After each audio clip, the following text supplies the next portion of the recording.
between your comfort zone and your dream is where life takes place. Helen Keller. Hey guys, it's me again, Tara J. Welcome back to episode 8 of I Got Something to Say with Tara J. If you are new here, thanks so much for joining Team TJ. And for my normal supporters, hey, and I love you all. This podcast is for mental health awareness. As the patient, not the specialist. I'm a patient just like you, waiting to be seen in the waiting room, dealing with all of my mental illness, and I'm okay with that. So if nobody can relate, understand that you are not the problem, and I can relate to you. So let's break the stigma on mental health. Let's get educated because mental illness is a big thing that a lot of people do not understand or make huge. If you don't do your research or look into the signs, you will never know what mental illness really is or if someone around you is dealing with it. So I'm screaming out to the healthcare system that you need to do more free sessions with therapists, huge seminars, one-on-one meetings, anything that will help educate and develop people with a mental illness. Today's episode is titled Motivation. Finding the motivation when depressed, finding what to do when you don't know what to do, balancing your dreams, don't limit your challenges, challenge your limits. The biggest source of motivations are your own thoughts. So think big and motivate yourself to win. For starters, stop telling people battling with depression or any other mental illness to get motivated. Or don't allow people to tell you that. Little do you know, getting motivated when an episode starts is one of the hardest things to do. You never know when it starts until it's there. And you definitely don't know when it'll end. Everyone wants to be and stay motivated at all times, but it's just not that easy.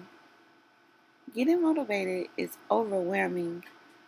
It's really an overwhelming task when you're depressed. However, it's not impossible. You just have to find the process that works for you. Motivation comes in all shapes and sizes. It's even something that you can't really physically touch. Find what or who makes you feel great and motivated at all times and use that as a safety net to recovery. This is why socialization is so important. When you plan a date with someone or plan on going out, maybe with a friend or a family member, and have them pick you up, this is how you're held accountable for someone else. So now you have to get up, right? No excuses. Even if you can't find the motivation to do anything, don't criticize yourself. You managed to get out of bed, didn't you, today? And that's a huge step you should appreciate because most people dealing with depression can't even get the strength to get out of bed, let alone get motivated. Do only what you can do and let go of the measured expectations. If you brushed your teeth, that's positive. Don't force your brain into thinking getting motivated to do anything becomes another chore to be avoided. Because in this very moment, depression whispers terrible things in your ear about your capabilities and skills. The darkness on your shoulder begins to remind you of the time you felt like you couldn't do anything right, or even the time you felt like a complete failure because of the mess you've made of your life. Then you begin to ask yourself, why aren't you further along in your career? Why don't you have a career at this age? Forget all of that. Here's the trick. Consciously replacing those words with positive words will change your way of thinking. Start waking up with urgency. No time for thinking in doubt. Get up and get ready for the day. Have a nice breakfast and hit the gym. If you're not a gym person, cool. Go for a walk with your dog or just simply by yourself. By that time, your mind catches up to your body and you've already been a few hours into your day, just up and on the move. Another thing I can suggest, which is something that I actually do like every day. I wake up every morning thinking, how can I be an inspiration today to someone else? Not thinking about myself at all. And that alone secretly tricks the mind into thinking I'm doing for others, when in fact I'm giving myself the motivation to learn new skills and become active and not let depression defeat me when I've had long days, especially those long dark days. Be the light for someone else instantly allows your heart to shine and you become the light for yourself too. You do have to trick your brain a lot because the brain is able to create new neural pathways. So, by changing your way of thinking over a period of time, you get a new neural pathway created each time you think something positive rather than negative. So, use positive thoughts about yourself to create new fresh pathways. Over time, the old, bad, useless pathways will wither, die, and fall off. Pretty much like branches on old trees or those flaky friends. It does take a whole lot of determination to stay on a positive path. You create a new pathway that is filled with hope, it'll give you much more motivation to keep you stepping forward. This is a behavioral psychology method to get you to replace bad thoughts with good ones. After a while, it becomes a habit or even part of your daily routine. You start to see more and more of all the wonderful things that you have to offer, and you are motivated enough to take another step into the healing process towards rejoining the world.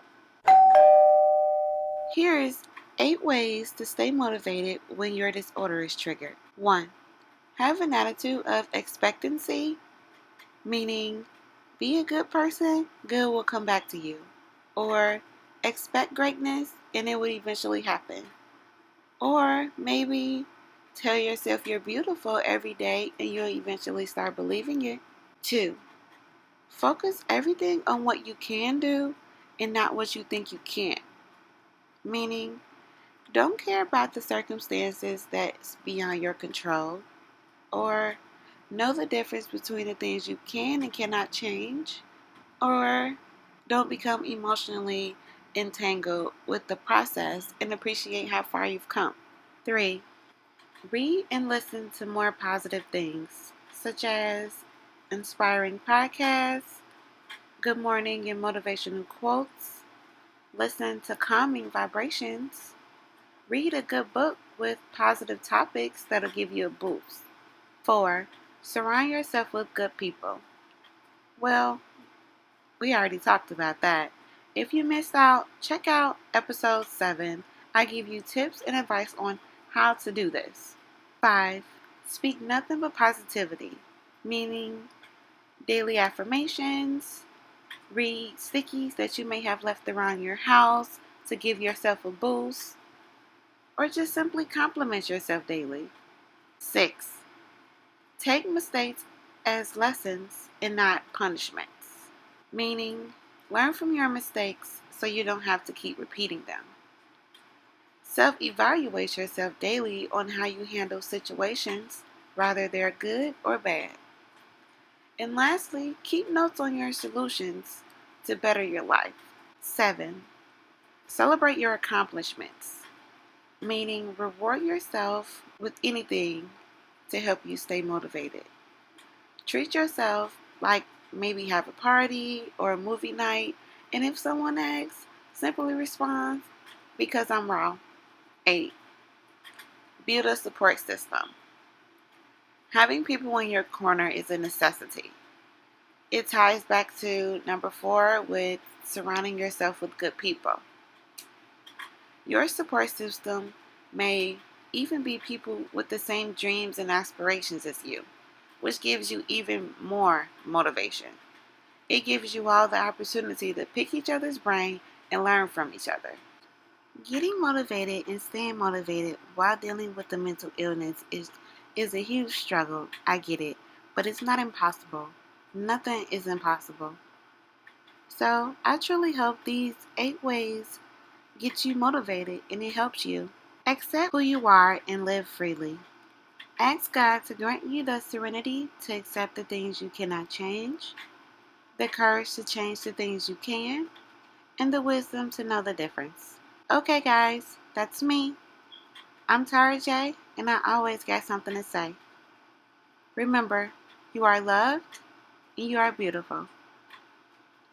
Don't downgrade your dream just to fit your reality.